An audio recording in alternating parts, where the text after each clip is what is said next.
सबसे पहले बात करेंगे आरएसएस चीफ मोहन भागवत के एक बयान के हवाले से। आपको बता दें, जहां पर एक बार फिर आरएसएस चीफ मोहन भागवत की जानिब से एक बड़ा बयान दिया गया है। आरएसएस चीफ मोहन भागवत ने कहा है कि भारत के खिलाफ झूठे बयानियां फैलाने की साजिशें की जा रही हैं और भारत की तारीख मज़ामत और सकाफती बका की तारीख है। और इस हवाले से आपको बता दें, जहां पर मजबूत भारत आलमी फलाह के लिए जरूरी है। आरएसएस के सरबराह मोहन भागवत ने कहा कि भारत के उरूज को कमजोर करने के लिए मुल्क के अंदर और बाहर झूठे बयानियों और गलत रिपोर्ट्स फैलाने की कोशिशें की जा रही हैं।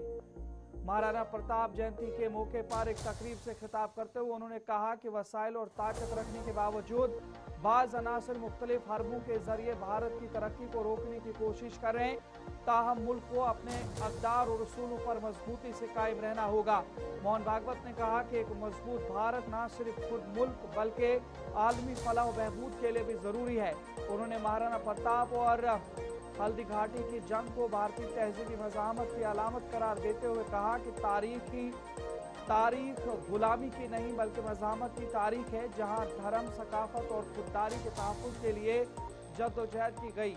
उन्होंने कहा कि महाराणा प्रताप ने ज़ाती मफाद के बजाय समाज और सकाफत के तहफ़्फ़ुज़ के लिए जंग लड़ी और मौजूदा दौर में भी उनकी ज़िंदगी से इत्तेहाद, खुददारी और अखलाकी अक़दार को अपनाने की ज़रूरत है। भारत के लोग हैं, हम कभी गुलाम नहीं होते। एक चाणक्य हो गए, उन्होंने हमको मंत्र दे दिया है, वो आज भी हम नहीं भूलते।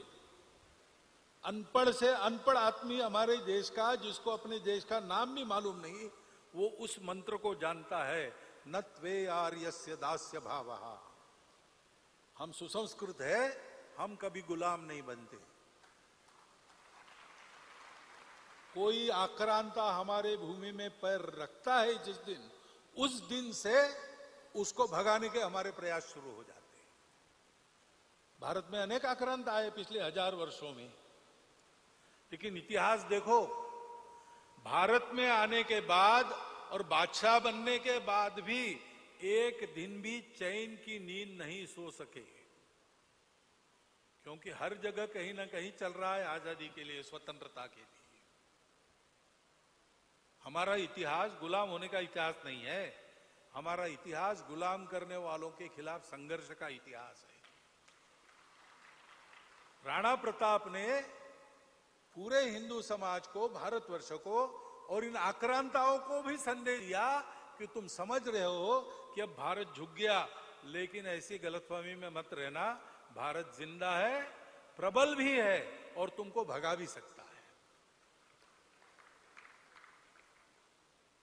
ये बात उस पुण्य पर हुई, इसलिए हम उसका स्मरण करते हैं और राणा प्रताप की जयंती पर उनके पुण्य चरित्र का स्मरण करते हुए उसके पीछे जो गुणवत्ता थी,